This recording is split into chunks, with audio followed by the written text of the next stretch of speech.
All right, Rabbi, say good morning. Good morning. I hope everybody had a beautiful Shabbos, an uplifting and restful weekend, and it is a schos, Baruch Hashem, to be back learning all of us together. Today's daf is Memches. Begin by thanking all of our sponsors for this morning's shir, our Talmud Torah sponsors for the month of Tammuz, Rabbi Naftali Tilson of Telmond, Eretz Yisrael, for dedicating all of the shiurim and drashos this month in commemoration of the yard sites of his parents, Rabbi Yonah ben Avram Leib and Rivka Bas Yaakov.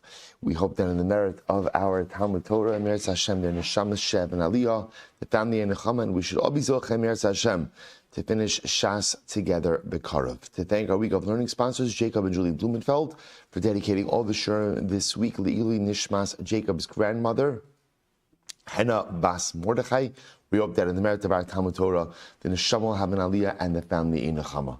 Again, I both said this morning is Daf Memches. Today is Daf Memches 48. We are picking up, actually I meant to put this out on the chat yesterday. I'm hoping I'm picking up where you left off yesterday. Last line of Mem Zayin Amud Beis 47b. And if not, you can have a little bit of homework. So I'll say, so remember again, in yesterday's Daf, we saw a fascinating machlokes between Rabbi Yochanan and Reish Lakish. If you remember again, it's centered around the following case. This is the way the case was originally framed. Reuven owns a field.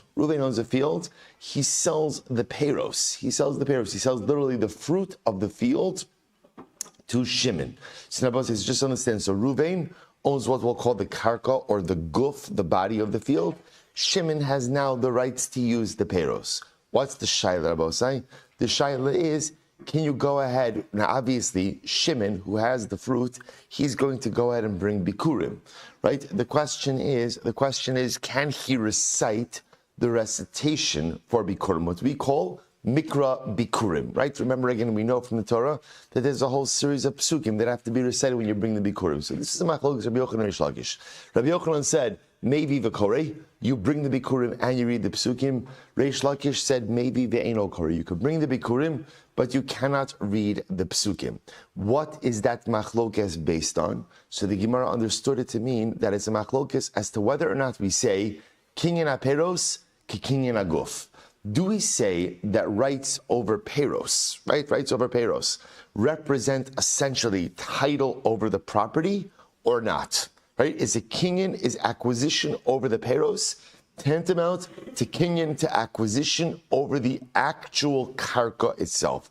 Rabbi Yochanan holds yes, and therefore Rabbi Yochanan holds that if you have rights to peiros, you bring the bikurim and you recite the psukim. Reish Lakish holds no. Therefore, Reish Lakish will say, bring the bikurim, absolutely bring the bikurim, but no recitation. Fine. So that's the machlokes.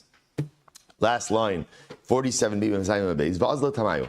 And both Rabbi Yochanan and Reish Lakish go according to their reasoning. How? So Itmar both say, so this is actually an interesting case.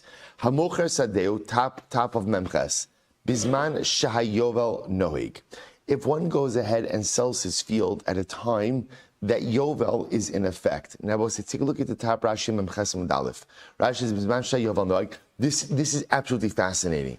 He says, Kol mechir. Now, remember again, we spoke about when does Yovel apply? When does Yovel apply? Essentially, when all of Klal Yisrael is situated in Eretz Yisrael. What does all of Klal Yisrael mean? It obviously doesn't require 100%. Is it 51%? Is it a supermajority? Okay, so that's the discussion. So listen to this. But when Yovel does apply, ultimately, look at Rashi, Komechiras karka lepeiros sharichozer haguf biyovel. Shabbat say this is a fascinating idea. When Yovel applies, there is no such thing as an actual sale of real estate, right? Rather, what do you have when Yovel applies? You have long-term leases. Long-term leases. Now, why is that? What happens during Yovel? All property returns back to its original owner. So this is fascinating. So the real estate market, when Yovel applies, is long-term leases. How long are the long-term leases?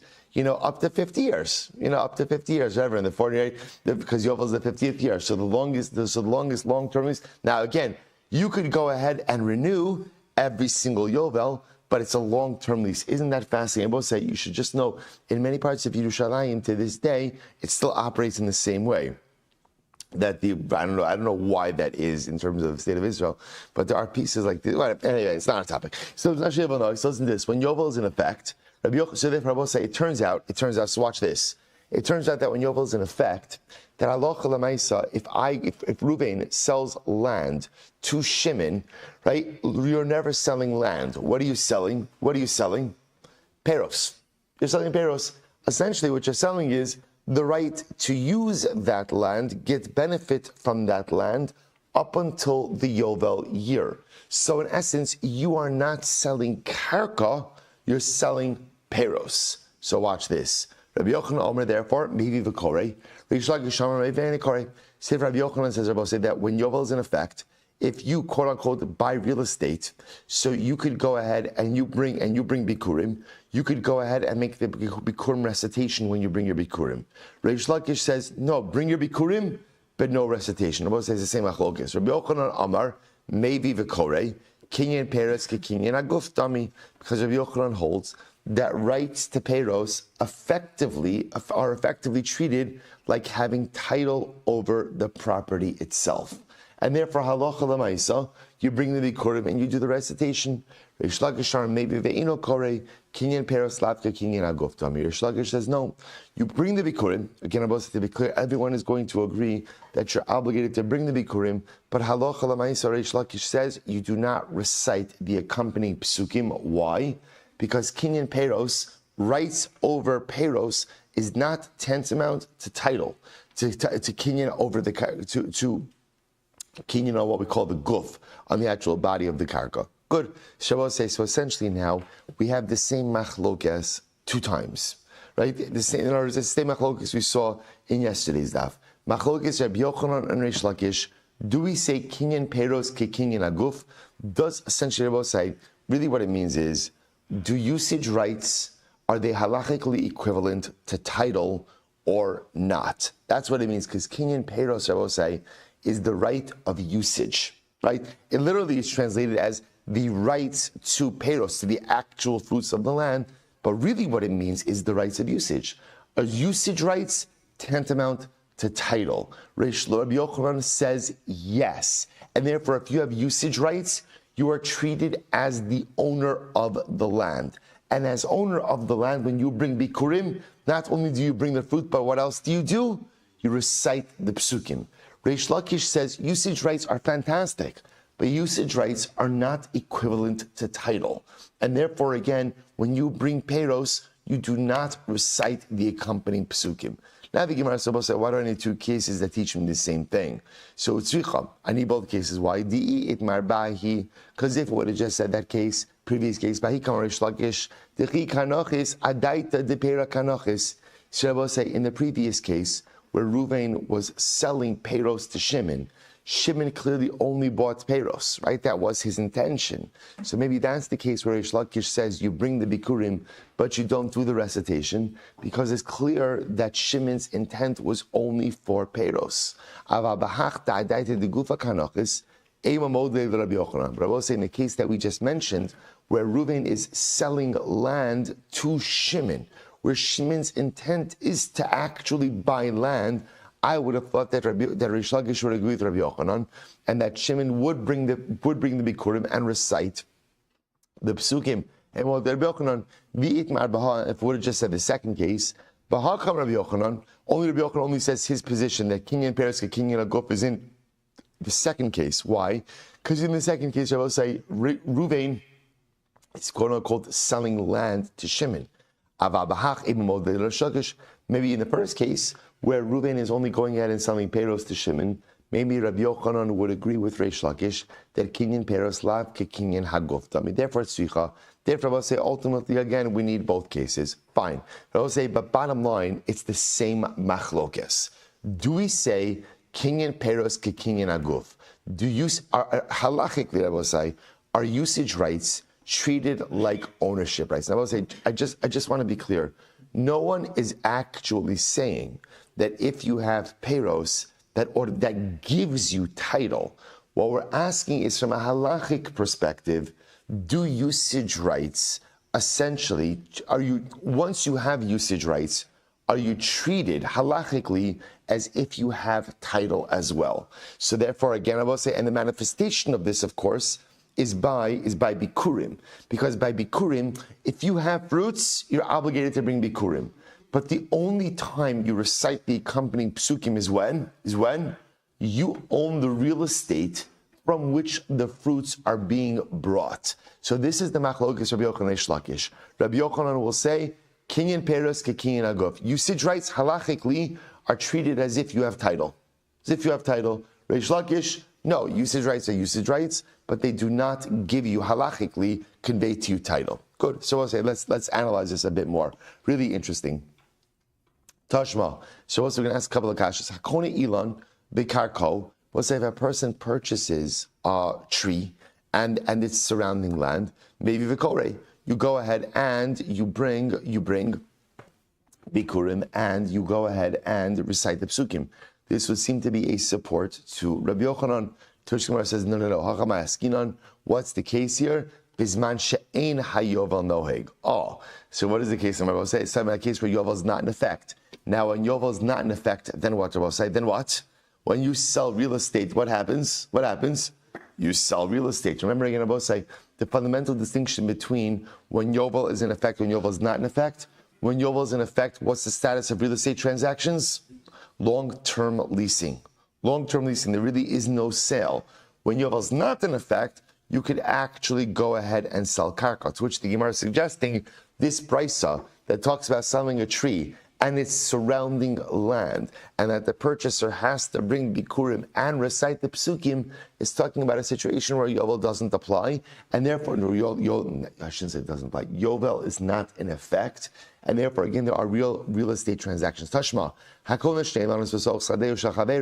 if a person acquires two trees in the field of his friend, maybe ve'eno kore, right? He brings bikurim from those two trees, but does not recite the accompanying psukim. I what we can infer from that is hashlosha maybe v'kore.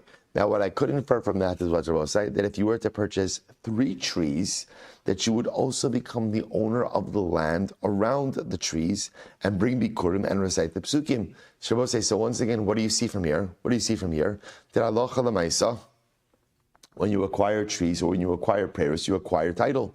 No. Once again, what is this case talking about? Where there's no yovel. So I will say everyone is going to agree that when there is no yovel, ultimately, again, you acquire karka. When you acquire karka, you acquire title. When you acquire title, when you bring bikurim, you not only bring the fruits, but you also make the recitation. So the Gemara says, "V'hashta da'amrav chista." Rabbi said, now this is very interesting. Now that Rav Chisda came along and qualified this a little bit more and said as follows: Machlokes biyovel sheni. Rabbi say all of this is a machlokes by the second yovel. Aval biyovel rishon, when it comes to the first yovel, divrei hakol maybe v'kore. Everyone agrees that when you sell peiros, that the purchaser goes ahead and brings bikurim and also does the recitation. Why? Da'akati lo samach dataihu. Because again, the seller is not yet confident that he's going to get back his land. And I will say, what's happening over here? So this is absolutely fascinating. So listen to this. Rav Chisda says, by the way, there was a big distinction between what we'll call the first yovel and the second yovel. We'll say, what is the first yovel? The first yovel literally means the first yovel that Klal Yisrael ever observed. So I will say, so just let's take a little bit of a journey back in time. So can you imagine? I will say that first yovel, right? That first yovel. So the 50th year comes. See, you know the Torah says what happens in yovel? What happens in yovel? All land is returned back to its original ancestral owner. So I will say, as yovel is approaching, if you sold property, what's going on in your mind? What's going on in your mind? The Gemara is saying, there's no way I'm getting back that property, right? So in other words, the owner says, okay, I know it. Let's say, there are certain things the Torah says, doesn't necessarily mean they come true, right? In other words, I should say that. Everything the Torah says come true. The shaila is a din in compliance, right? There are many things the Torah says that people don't necessarily comply with. So therefore, again, the first yovel is approaching, and or even before the first yovel is approaching, right? Reuven sells Shimon land, and it's within the first agricultural cycle of yovel. They both know that the Torah says 50 years later, the property has to revert back to its original owner. What doesn't anyone know? is there going to be compliance with this halacha? Remember again, we're talking about the first Yovel. There's no historical precedent. So Rav Chisda wants to make a fascinating distinction. Rav Chisda says that it's very possible that during that first Yovel, when people sold land, they kind of sold it thinking that they weren't going to get it back. Right? Even though we know the halacha, are the purchasers really going to comply? In subsequent Yovlos, after the first Yovel Baruch Hashem was observed, after that, when people sold property, how did they look at their property sales? How did they look at it? Long-term leasing. Long-term leasing. And therefore, everyone was on the same page that when you quote-unquote bought real estate, you weren't buying real estate. You were entering into a long-term lease. Essentially, what you were getting as the purchaser was kinyan peiros, but you are not getting kinyan guf. It was to take a look at Rashi. This is fascinating. Rashi says, machlokes, ve'ishlagish Rabbi Yochanan. So also, Rav Chisda is coming along and saying as follows. He's saying, this whole machlokes, Rabbi Yochanan and Reish Lakish, about whether or not kinyan peiros is kinyan haguf or not, is only by the first Yovel. It's only by the first Yovel. But by subsequent Yovlos, everyone is in agreement. Right? Everyone is in agreement. I'm sorry, I said that the wrong way. The machlokes is only by subsequent Yovlos. But by the first Yovel, everyone agrees that what? That you would bring the Bikurim and you would recite the Psukim. Why? Because ultimately, again, the sellers were not confident that they were getting their property back. The purchasers were not confident that they were returning that property back, and therefore they effectively became the complete owners of the property for Bikurim purposes. Look at Rashi. Shemoni Yisrael shekvar hurgulu lahachzir karkos bahi kamre shlagish maybe ve'eno kore desamcha daite democher devade hadrot lei. So this is very interesting. So Rav Chisda makes this fascinating distinction that the machlokes between Rabbi Yochanan and Reish Lakish is only what we call Yovel Sheni, subsequent Yovlos. In those Yovlos, Reish Lakish said, listen, everyone knows they're giving back property. So because everyone knows they're giving back property, they know all they have is peros, not kinyan aguf. And therefore, Allah said, bring Bikurim, but don't recite Psukim. Rabbi Yochanan says, no, kinyan peiros for 50 years is halachically tantamount to kinyan aguf, and therefore bring peiros, and what? Recite the Psukim. However, again, by Yovel Rishon, in the first Yovel, everyone agrees, Rabbi Yochanan and Reish Lakish, that Allah you would have brought peiros, and what? Recited the Psukim. Why? Because since not everyone was confident that there was going to be compliance with the return of land, everyone agreed that for the period of that first Yovel, kinyan peiros, kinyan aguf dami. Is that not fascinating? To which the Gemara says, Lokasha, habi Yovel Rishon, habi Yovel Sheni. So therefore I will say, by the way, once you have that, the way also you could go ahead and answer up all the previous braisos is to talk about the fact that certain braisos talk about Yovel Rishon, certain Yovel Sheni. Fine. Leave it ketanoi. So they say that this machlokes Rabbi Yochanan Reish Lakish is really a machlokes tanoim. Listen to this. Minay lokach sadamei aviv. So we'll say, so just a word of introduction for this. We'll say in the world of real estate, there are two different types of fields you could have. You could have a stei achuza and a stei mekach, right? A sadeh achuza and a sadeh mekach. Stei achuza, I will say, is a person selling ancestral land. Versus a stei mekach, a sadeh mekach could just be a field that's exchanging hands just through many buyers. And I will say, obviously, every field traces its roots back to a stei achuza, to an ancestral field, right? But Lamaisa, halakha Torah looks at these two fields a little bit differently. So look at Rashi for just a moment. Look at Rashi. Rashi says, you see the Rashi that says stei achuza? Let's just look at this. He says, a mikdisha v'lo galav. So we'll say, so imagine the following situation. I have an ancestral field, which means, right, this is a field that's been in my family from the days of Yoshua ben Nun, during the original Chalukah of Eretz Yisrael. So what happens? I'm makdish my stei achuza. I consecrate my ancestral fields. Okay, there's not you're allowed to do that. Now watch this. V'lo ga'ala kodem yovel umachra gizbar li'acher. So we'll say, now watch this. Here's the way it works with stei achuza, and this is actually quite fascinating. if you're makdish, you're stei achuza, right? So I have in my ancestral field. So again, remember, ancestral field means it's part of mine, it's part of my family from the original division of Eretz Yisrael. Okay? So now, I'm makdish that field. What does that mean? I consecrate to the Beis HaMikdash. I have until Yovel to redeem that field, which is a pretty, depending on when you're makdish it, but a pretty significant redemption window. If I don't redeem it by Yovel, the Gizbar, the temple treasurer, sells it. Once he sells it, it's done. All sales are final. In other words, that field never reverts back to my family. That I would say that's very dramatic, and I would say also like a little bit also like geographically traumatic. Why? Because what that has the ability to do is totally disrupt the biblical division of Eretz Yisrael. Okay, but in any event, but it works. So the might say now, if I don't redeem it by Yovel, Gizbar sells it, no longer mine. Look at Rashi. He says, in the Gelas Od, Kshiyotzi b'Yovel miyad alocha mina Gizbar, mischalekes lakohanim. That will say, now watch this. Now, ultimately, in the next Yovel, right? I'm sorry. Kshiyotze b'Yovel miyad alocha mina Gizbar. Now, we'll say, in the following Yovel, it actually reverts back to the Beis HaMikdash, right? And then becomes the property of the Kohanim. Mischalekes lakohanim shenemar v'mlo yigal es hasoda. The Hayas would say. So, we're supposed to say that's stei achuza. Ustei mikne. Now, we'll say, now what about a regular sale of a field? Ustei mikne. Kishekdisha v'lo gala umachra gizbar kishiyotze b'yovel chozeres lebailim harishonim shemachru lamakdish. So now watch this. Good. I'm sorry. I said it wrong. By stei achuza. Let me just go back for just 1 second. By stei achuza. No, correct. By stei makdish.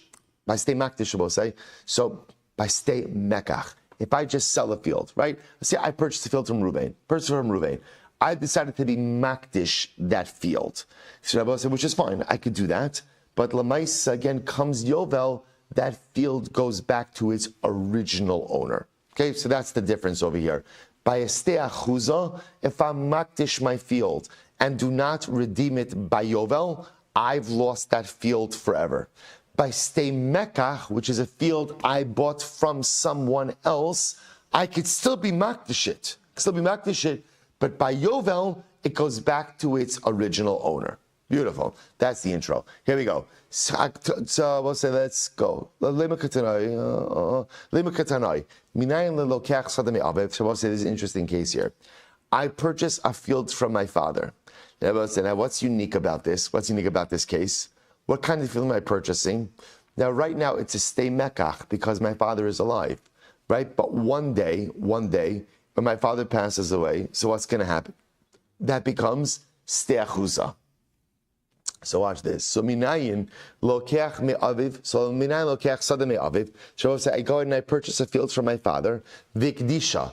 I consecrated the field. So we'll say, so let's go be clear. What kind of field did I consecrate? A stei mekach. What's the halacha by stei mekach? What happens at Yovel? Goes back to its original owner, which in this case would be my father. Okay. Afterwards, the father passes away. Minayin shetehelefanov kistei achuza. So what says now the shaila is. So what says now watch this, right? So let's use different names, right? So you have Yaakov. Yaakov is the father. Yaakov is a son. Ruvain. Ruvain bought a field from his father, and then was makdish the field. Fine. So essentially, Ruvain was makdish a stei mekach. So no problem. If Ruvain does nothing and Yovel comes, then what? Field goes back to Yaakov. Now what happens? Sometime after Ruvain was makdish the field, Yaakov dies. Now what's the shaila? So I say, so now, if Ruvain does nothing until Yovel, what happens? Do we look at it as a stei achuza? In which case, again, Ruvain's lost the field forever? Or do we look at it as a stei mekach?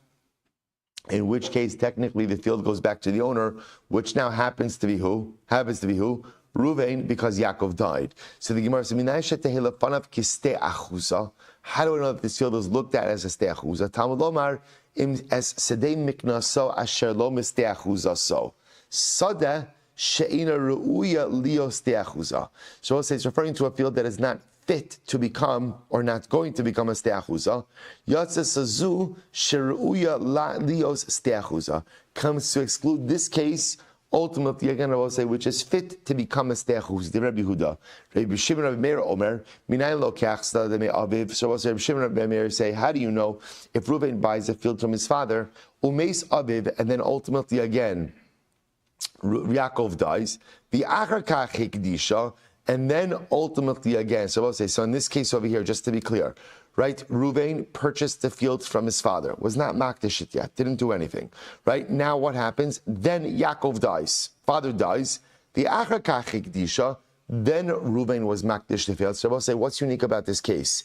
How did Reuven originally gain possession of this field? How did he gain? Right? As what? As what? As a stay mikna. As a stay mikna. Once the field was in his hands, what did it transform into? A steachuza, because his father died. After his father died, now he's makdish the field. Minay shatei lefanav kisteachuza. How do you know, Rabbi say that once he's makdish it, we treat this as a steachuza? Talmud lomar. Mistei miknosa shalom steachuza so. Sada she'ina steachuza. It comes to say, talking about a field that is not a steachuza. Yatsa sazu, she steachuza. Ultimately, it comes to exclude a case where it is a steachuza. So I'll say, so again, remember, the interesting part, so the distinction between cases 1 and cases 2, and in case 1, Reuven purchases the field from his father, is makdish it, then the father dies. Case number 2, I will say, is Reuven purchases the field from his father, father dies, and then Reuven is makdish it. So the Gemara is telling us that in case number 2, that is considered to be a steachuza case, since we look at the status of the field at the time he was makdish it. Okay. Ve'ilu, the Rabbi Huda, Rabbi Shimon, meis aviv v'achar kach hekdisha, lo tzricha kra. So also according to Rabbi Huda, Rabbi Shimon, the case of where Reuven purchased the field, then the father died, and then Reuven was makdish the field. That pasuk does that case doesn't need a pasuk. Why? So lo tzricha kra doesn't need a pasuk. My lava kamifligi. What are they arguing about? The Rabbi Meir savar. Kinyan Paris, Kinyan Aguf dummy. Rabbi Meir holds that Kinyan Paris says Kinyan Aguf. Ubaha b'misas aviv hu delo yaris. And I will say, in this situation, it's with the death of the father that he does not acquire anything. He doesn't velomidi, because since he already owned Kinyan Peros, therefore by definition he already had Kinyan Aguf. Behilchach meis aviv ve'achar kach hekdisha sarich kra. So therefore I will say, ultimately again the case of where the father died, right, and then he was makdish requires a pasuk. Rabbi Huda, Rabbi Shimon, Savra, Kinyan Peres, Laf Kinyan Aguf. They hold Kinyan Peres is not Kinyan Aguf. Ubaha b'misas aviv hashtahu dekayaris. And now both say because they hold Kinyan Peres is not Kinyan Aguf, it's only once the father dies that he actually acquires the title. Behilchach meis aviv v'achar kach hikdisha lo tzricha kra. And therefore, the case of where the father dies and afterwards he's makdish, it doesn't need a pasuk. Why? Also because it's obvious, because now he's the full owner. V'chi itzrich kra. So where do you need a pasuk? Lahagdisha v'achar kach meis aviv hu de itzrich. I needed to say in the case of where ultimately he was makdish at first and then the father died. So again, so all the Gemara is just trying to do over here is trying to show that the machlokes Rabbi Yochanan and Reish Lakish is in fact a machlokes tanoim, and they're bringing this up, Rabbi, in the case of stei mikna and stei achuza. Fine. So the Gemara says as follows: Amra nachar Yitzchak the olam emulacha. Ba'alma kasavi Rabbi Huda Rabbi Shimon Kinyan Peres Kinyan Aguf. Dummy. It could very well be that really Rabbi Huda and Rabbi Shimon both agree that Kinyan Peres is Kinyan Aguf. V'hacha Rabbi Huda Rabbi Shimon Kra Ashkechu V'Darash. Here Rabbi Huda Rabbi Shimon found the pasuk and they dashed it. Why? Because Lichtov Rachmana im es sedei miknaso asher lo achuzaso. Why doesn't the pasuk just say a stei mikna that is not his achuza? My mistei achuzaso. Why does it have to use lashon pasuk mistei achuzaso? Sada she'ina ru'uya lihios stei achuzaso. So it's talking about a case, I will say, of a field that is not going to become a stei achuza. Yotza sazu sheru'uya lihios stei achuza comes to exclude this case of where a stei mikna could become a stei achuza. They will say, what's the case of where a stei mikna could become a stei achuza? What case is that? That's the case of where you buy a field from your father, right? That field could become a stei achuza. So let's pause here for just a moment. So what we just have over here. So let's talk about what we attempted to do and what we did not do. So remember again, we have machlokes Rabbi Yochanan Reish Lakish. That's our overarching machlokes for today. What's machlokes Rabbi Yochanan Reish Lakish? What's the machlokes? Do we say kinyan peros is kinyan guf? I will say that is if you have a one-track mind, that's the track, right? That's the track. Do we say that when you have usage rights? Are they effectively equivalent to having title? That's the machlokes. Rabbi Yochanan says yes. Reish Lakish says no. Now, both say for our purposes, what is the ramification of that? Now, we're going to see other ramifications, but for right now, what is the primary ramification of that? Bikurim, right? Remember again, when do you have to bring bikurim? Let's just tease this out. When do you have to have bikurim? When do you have to bring bikurim? When you have fruit, right? When you have fruit, right? Whether you own the land or not, you have to bring bikurim, right? Remember again, if you're in Eretz Yisrael and you have Shiva Saminim, 7 species indigenous to Eretz Yisrael, you have to bring bikurim. So I will say, so now what's the shaila? Do you recite the accompanying psukim? Here's what we know. The only time you recite the accompanying psukim is when? When you own the real estate from which those fruits emerged. The machlokes, as I will say, is having kinyan peros, is having rights over the land, give you title over the real estate. Rabbi Yochanan says yes, Reish Lakish says no. That's the machlokes. What the Gemara wanted to do over here is say that same machlokes, ultimately Rabbi Yochanan Reish Lakish, is the same machlokes, ultimately again over here, by stei achuza. It turns out the Gemara says it doesn't work. Right? It doesn't actually line up. Again, the stei achuza case, I will say, all he was trying to bring out over here, the unique. So remember again, just part of the beauty of what we accomplished in Daf Yomi is also seeing different principles there. So I will say, so now I understand the world of real estate. There's really 2 different types of real estate transactions. There's a stei achuza transaction and a stei mikna transaction. Right? Stei achuza means what are you selling? What are you selling in stei achuza transaction? Your ancestral land. What are you selling in a stei mikna transaction? Just a field. I will say that field may have passed many different hands. What's the fundamental difference? Fundamental difference, I will say, is when you're makdish. So I will say, now remember, both stei achuza and stei mikna, what happens to them at Yovel? What happens at Yovel? They go back to the original owners. Where does it become complicated? When you're makdish land. If you're makdish stei achuza, to the right, to the Beis HaMikdash, and you do not redeem it by Yovel, then what happens? You lost it forever. It actually becomes the property of the Kohanim. Okay? Stei mikna, if you're makdish it and you don't redeem it, then what happens? What happens? It goes back to its original owner. And I both say, I just want to point out, just to understand, it's logical. Why does this stei mikna go back to its original owner at Yovel? Why? Because it wasn't yours to be fully makdish.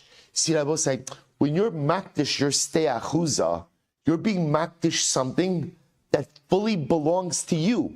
That's your ancestral land. And therefore, failure to redeem it means you've lost it forever. When you're makdish a stei mikna, I will say, what are you being makdish? Something for which you have a long-term lease. Right? It's not yours for, in other words, it's not your stei achuza. So therefore, comes Yovel, goes back to its original owner. Good. So it turns out we wanted to align that to Rabbi Yochanan Reish Lakish. It didn't work. So now we're back to Rabbi Yochanan and Reish Lakish. That primary machlokes. Here we go. Says the Gemara, Rabbi Yosef, Ilav dam Rabbi Yochanan kinyan peros kinyan aguf dami. Were it not for the fact that Rabbi Yochanan said kinyan peros is like a kinyan aguf. Right? Lo matza yadav v'ragla b'beis hamedrash. Rabbi Yochanan would not find his hands and his feet in the beis medrash. Now, I will say that expression of lo matza yadav v'ragla b'beis hamedrash is an expression that means he wouldn't have found his footing. Right? He wouldn't have found his footing in the beis medrash. Why not? Dam Rabbi Asi, Am Rabbi Yochanan, ha'achin shechalku lekuchosein umachzirin ze la ze b'yova. So I will say this is a fascinating case. Right? Imagine the situation. You have a father, Yaakov, Yaakov has sons. Reuven, Shimon, Levi, Yehuda. 4 sons. Yaakov dies. So I will say, so now watch this. So now, when brothers divide up an estate, right? So 4 brothers, they're going to divide up the estate. So I will say, listen to this. They are considered to be, the Gemara says, Rabbi Yochanan says, they are considered to be like purchasers. What does that mean, I will say? This is fascinating. So I will say, so they're considered to be like purchasers. And therefore, what happens every Yovel year? Every Yovel year, the estate essentially comes back together, reverts back to the estate, so to speak, and then is redivided amongst the brothers. And I will say, now the reason for that is because Rabbi Yochanan does not subscribe to the concept of Breira. Breira means retroactive clarification. So I will say, here's the interesting issue. When a father dies and leaves behind an estate, let's assume for a moment the father did not leave a will, going ahead and telling what he wants each son to have. So what do the sons do? And also, just to keep it easy, let's assume there's no Bachar. Right? Let's assume there was a daughter, right? She was the firstborn. So now the 4 sons are going to divide up the estate equally. If you don't, so I will say, if you subscribe to Breira, right? What's the beauty of Breira? Beauty of Breira is when the sons divide up the estate, then what? It's retroactively clarified that what each son got is what their father wanted them to have. If you do not subscribe to Breira, then effectively they're each purchasing their lots from one another, their portions from one another, their lekuchos, which means then that comes the Yovel year, everything reverts back to the estate, and they can redivide it. They can redivide it up the same way, they can redivide it up a separate way, but Yovel year, everything goes back to the original estate. So listen, now watch this. He says, what that means is essentially, all of the brothers are considered to be like purchasers of the estate. Now, if Rabbi Yochanan is not correct, right? So if you don't hold that king in Paris is king in Aguf Dami, lo mashkachas damaisi bikurim elachad barchad ad Yoshua ben Nun. I will say, watch this. So the Gemara is saying Rabbi Yochanan has to be right. He has to be right. Because if you hold that king in Paris is not king in Aguf, I will say, many people, even though they have land for extended periods of time, are considered to be like purchasers. Here's a perfect example, right? Remember again, Yaakov himself had a stei achuzah, right? That's his land. But when Yaakov dies, and now he has 4 sons inheriting him, assuming he did not leave explicit instructions as to who's going to get what, so Lamaisa, all of the sons are like lekuchos, they're all like purchasers. If you say king in Paris, king in Aguf, fantastic. Each of the sons will bring bikurim from their respective portions, right? Recite the accompanying psukim. Beautiful. If you don't hold king in Paris, king in Aguf, then you know what that means? The only people bringing bikurim and reciting the psukim are who? The people who are sitting on land that is theirs, passed down son after son after son after son, up to the time of Yoshua ben Nun. So the Gemara says, kind of tongue-in-cheek, there's going to be like one guy reciting psukim when bringing bikurim. Right? So it has to be that we hold like Rabbi Yochanan. Sorry, like Rabbi Yochanan.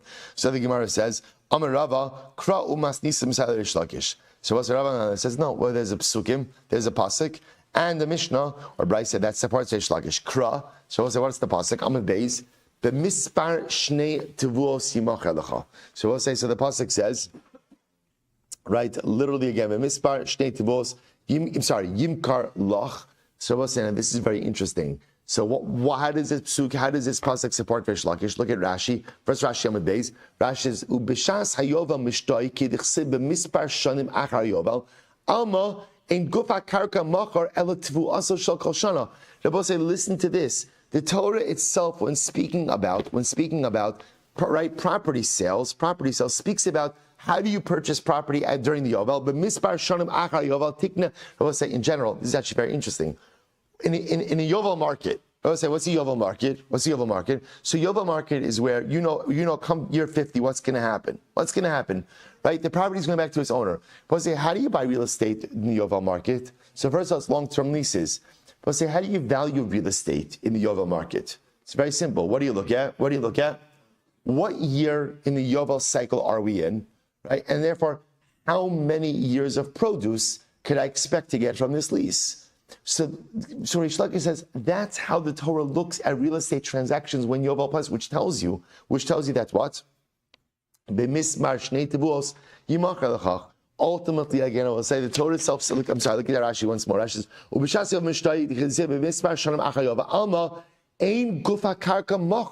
the Torah itself tells you that when Yovel is in effect, you are not buying the guf of the land.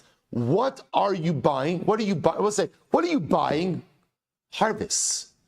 You're buying harvests. You're buying the number of harvests and the number of years up until the Yovel. And it's okay. Rish Lakish says it's okay. You're not buying the guf. What you're buying is kinyan peros. That's what you're getting. You don't have the guf. And therefore, the Torah itself is telling you, because you don't have the guf, you only have the peros. Therefore, are you going to bring bikurim? Are you going to bring bikurim? Of course. Are you going to recite the psugim? Absolutely not. Absolutely not. Torah itself says that's how real estate works in the Yovel. I will say, isn't it incredible to think about? I will say, when we're in Eretz Yisrael, Am Yisrael is in Eretz Yisrael, everything is different. Even real estate is different. Everything is just fundamentally different. Good. That's the pasuk. Masnisa. So I'll say, what's the brayse? This Sanya is incredible. Bechar not al pishnayim besada hachozeres la'aviv b'yovel. Shabbos, listen to this. A bechar firstborn. Remember again, a firstborn gets a double portion. A bechar takes twice as much, right? Takes pishnayim. He takes a double portion in a field that goes back to his father on Yovel. Rabbi Nachtina, so both say, look at Rashi. Bechar notel b'stei chazeres la'avim b'yovel. Kolomar b'sadeh chazeres la'achim mach mashos. All right, so let me just say this outside very quickly. The halacha is like this: a bechar takes a double portion. They both say, what does a bechar get a double portion in?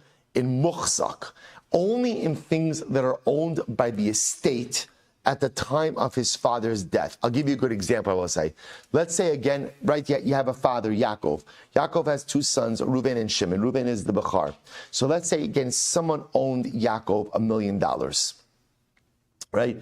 Reuven doesn't get Pishnaim, he doesn't get a double portion in that loan, right? Because the loan is extant, the loan is not considered to be owned by the estate. Reuven only gets a double portion in things owned by the estate at the time of his father's death. Watch this, Shabbos. Get ready for this. Listen how exciting this is. Shabbos, what happens if Yaakov, the father, had a field, his field, right, his te'achuza, he sold it. Right, he sold it, and again, it was a long-term lease for the Yovel. Right, then what happens? Watch this. So now, let's say again, 5 years into the Yovel cycle, Yaakov the father dies. Reuven and Shimon are dividing up the estate. They waited till after Shiloh, right? They divided up the estate. So now what's the shaila? So now the Gemara says Reuven the bechar gets pishnayim in the field that his father sold. That's coming back to the estate at Yovel. We'll say, what does that show you? That when you sell a field, you the seller, retain rights, you retain kinyan guf. The only thing that the purchaser is buying, Rabosai, is what? Peros. The fact that the bechar is incredible. The fact that the bechar, the firstborn son, gets Pishnaim, gets a double portion of the field that his father sold that is going to return back during Yovel, tells us that all the purchaser gets is kinyan peros and not kinyan guf. Because if the purchaser got kinyan guf, then the bechar would not get pishnaim, would not get double portion in that field. Again, an explicit proof to the position of Reish Lakish. Incredible. Rabbi says, Naktinon, Baal b'nichse ishto tzarech harsha. We'll say, Sabai says, we learned that a husband, and it's actually very interesting, if a husband wants to go to Beis Din to adjudicate on behalf of his wife's property, let's say there's an issue regarding, right, Reuven's married to Rachel, there's some legal issue that came up about Rachel's property. Reuven needs a harsha. We'll say harsha means a document that authorizes Reuven to litigate on behalf of Rachel's property. And I will say, now, why is that incredible? Now, what does that show you? Then I will say, let's go back for just a second. What rights does a husband have in his wife's property? What rights? Peros. Now I will say, if kinyan peros was kekinyan aguf, then when there was a legal issue which came up with Rachel's property, who should be able to adjudicate that case? right? Ruvain, the husband, why? Because since he has kinyan peiros, says kinyan aguf. Here's what's fascinating. If there's a legal issue that comes up about Rachel's property, Ruvain cannot show up in Beis Din and adjudicate that case without Rachel's permission. What does that show you? What does that show you? That kinyan peiros is not kinyan aguf. Incredible. It's just a qualification of law. Amar el delo nachas aperi. Aval nachas aperi migo de mishtai dina aperi mishtai dina gufa. So I will say, by the Gemara says this is only true, by the way, if he didn't go to Beis Din about peiros. If he went to Beis Din about peiros, then once he's in Beis Din adjudicating about the peiros, he can also adjudicate ultimately about the gufa karka. So what do you see from here? This, by the way, you have to give Rava a tremendous shkayach for this, I will say, because Rava did a great job over here. He brought down 3 compelling proofs to Reish Lakish's position that kinyan peiros is not kinyan aguf. Number 1 is the pasuk. B'mispar shnei tevuos, the Torah itself talks about real estate transactions during the Yovel cycle as only being about purchasing harvests and not about purchasing land. That's number 1, right? Number 2, Rabbosai, a bechar gets pishnaim in any field that his father sold that's going to revert back to the estate at Yovel. That indicates that, and a bechar only gets double portion in muchzak, in things that the estate owns. That shows that the estate owns property, right? That the estate owns the kinyan aguf. The purchaser only gets the peiros. And number 3, when a husband doesn't have the right to go to Beis Din to defend the claim against his wife's property without permission from her, which shows you that even though he has peiros, kinyan peiros is not kinyan aguf. Rabbi say, how do we paskin? So the Rambam says over here. So Rabbi say this is in Hilchos Bikurim, Perek Dalit Halacha Vav. So listen to this. So here, we'll say here it is. Hamocher Sadeh LePeiros. So Rabbi say the way the Rambam begins is with the case that we originally started with. I sell Ruvain, right? Or Ruvain owns a field. Ruvain sells the peiros of the field to Shimon. So Shimon has the right for peiros, kinyan peiros. What's the halacha? Shimon has to bring Bikurim. Maybe ve'eno kore. Why? Shekinyan peiros eno kikinyan haguf. I will say we paskin, Rambam paskins like Reish Lakish. Kinyan peiros is not kikinyan haguf. So when you purchase peiros, literally usage, right? Peiros is actual usage. Usage rights are not tantamount to title. So I will say, so again, and that's going to be true in all of the cases that we mentioned. We paskin halacha l'maisa like Reish Lakish. I'll just tell you, b'derech hashkafa. So this is a fascinating machlokes. I saw brought down by the Ataras Yeshua, who was the Rebbe of Jikov. So I will say, so the Ataras Yeshua says something amazing. He says, on a hashkafic level, what is this machlokes? So I will say, get ready for this. He says, Nira Lomar, tam plugdam, ki kinyan peiros, Romeis al tuv olam hazeh. So let's listen to this. The Ataras Yeshua says very quickly, we have to start the new parak. So we'll say, what's kinyan peiros? Peiros represents the pleasures of this world. The pleasures of this world. So what does Reish Lakish say? Reish Lakish says, kinyan peiros, einan ki kinyan aguf.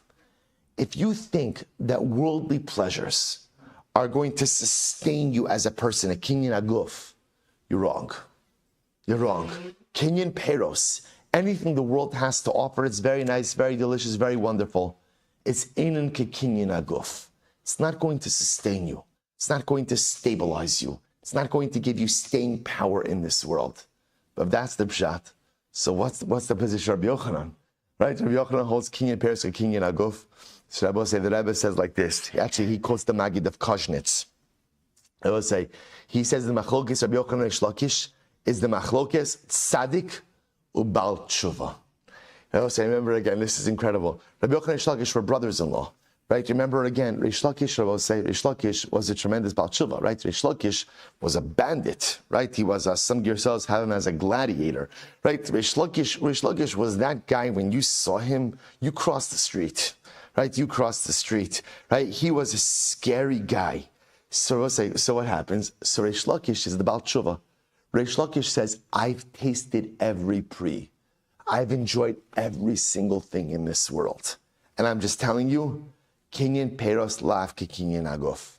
Right? Rabbi Yochanan will say, on the other hand, is the darga of a tzaddik. And what does the tzaddik say? The tzaddik says, if used correctly, every pri can be lifted up. Every pri can be sanctified. Every pri somehow, every piece of gashmius somehow could be used to further ruchnius. See, the Baal Tshuva, Reish Lakish understands that sometimes the pathway to tshuva, the pathway to greatness, has to be to separate yourself from certain things. The tzaddik says you could lift everything up and utilize it ultimately again through your avodas hakodesh. The machlokes, says the Maggid of Kozhnitz, the machlokes in Rabbi Yochanan and Reish Lakish is the machlokes in the Baal Tshuva and the tzaddik gomer. The Baal Tshuva says, kinyan peros lavke kinyan aguf. Distance yourself from the things that are going to hold you back. I did it all. I enjoyed it all. I experienced it all. And I'm telling you, the peros of Olam Hazeh are not going to give the guf the necessary staying power. Just stay away from it. The tzaddik, Rabbi say, who has not had those same experiences with this world, what does the tzaddik say? Kinyan peros ki kinyan aguf. Everything in the world, ultimately, could be used to further your ruchnius. Everything in the world could be used to solidify your neshama. Kinyan peros, ultimately, again, could be used. I'll say, who's right? Who's right? Who's right? They're both right. Different times in life, Rabbi say, sometimes in life, I need to be at Reish Lakish. Sometimes in life, there are certain things I just need to distance myself from. Certain peros, which are simply not good for me, I need to push them away. Certain things are going to hold me back, I need to push them on the side. Other times I will say, there's a lot of good gashmias in this world, which if used in the correct way, ultimately has the ability to bolster my guf, has the ability to bolster my identity. If I find the kiddush in the gashmias, it could take me so far.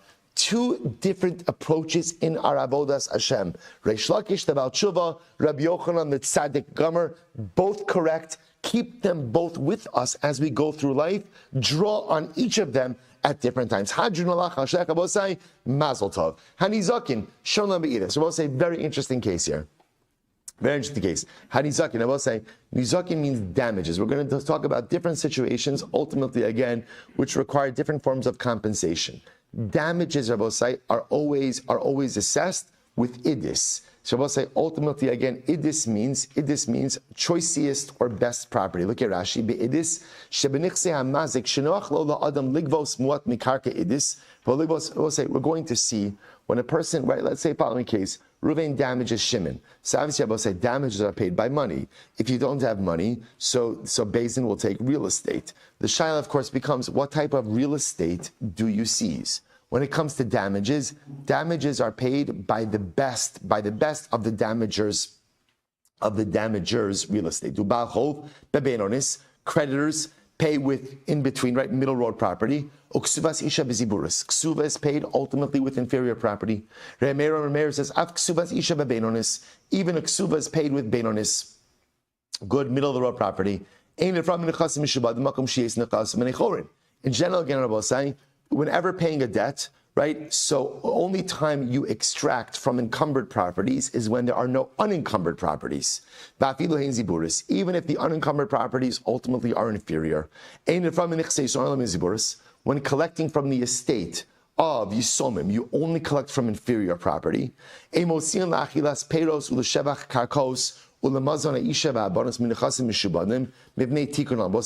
this in the Gemara, but essentially, if you have to extract for achilas peros, shevach karkos, we're going to see those are actually cases of stolen property. Mazon ha'isha va'abanos means to feed a wife and daughters. So I will say we do not go ahead and extract from that, from encumbered properties, for the benefit of society. Again, we'll discuss that in the Gemara. Va'amotzi mitzia lo yisham netikun. I will say last case, interesting case over here. If you will say, listen to this case. Imagine for a moment I find a wallet, I open it up. I see that it's Reuven's. I take it to Reuven, right? I say, Reuven, here's your wallet. Reuven says, thank you so much. But by the way, there's only $100 in this wallet. There was $300 in here, right? So I will say, so normally, I say, well, I only found $100. So I'll say normally we would call it in halacha mod b'mikzas. What's halacha mod b'mikzas? Partial admission. Partial admission requires a shvuah. I will say in this case, the Chazal said that when it comes to returning a lost item, we don't make a person take a shvuah, mipnei tikon, for the benefit of society. We'll also stop over here for today. Again, we did the Mishnah, but we're going to go through a piece by piece tomorrow. We'll say shkoyach. Incredible. All right, Chevron Zoom, have a great day, everyone.